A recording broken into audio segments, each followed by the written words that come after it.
बेकारी है जो तू वारी है।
तुम्हारा अभी तक विवाह क्यों नहीं हुआ?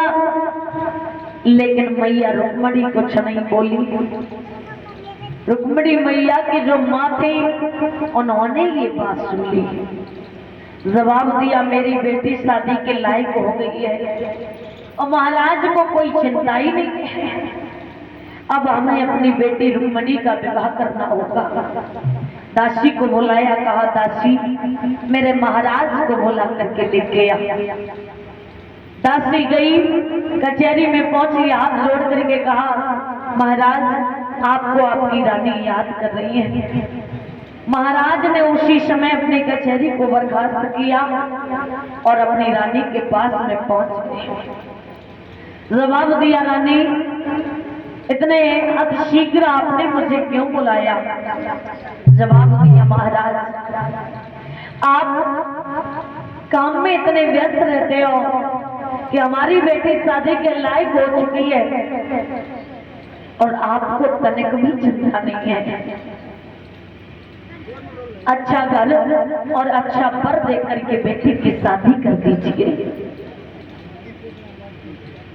महाराज भीष्मक कहने लगे क्या कह रही हो रानी?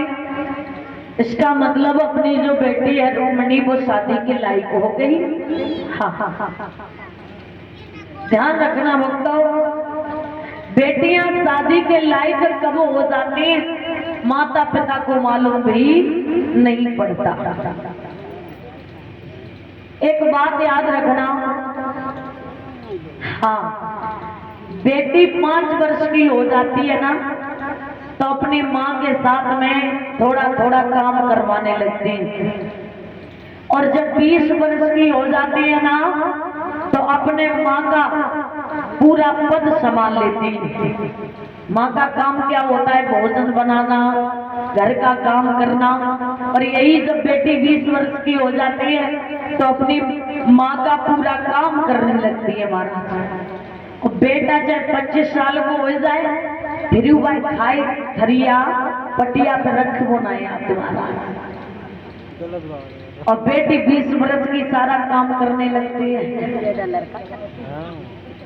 उसी समय जवाब दिया सुनो महाराज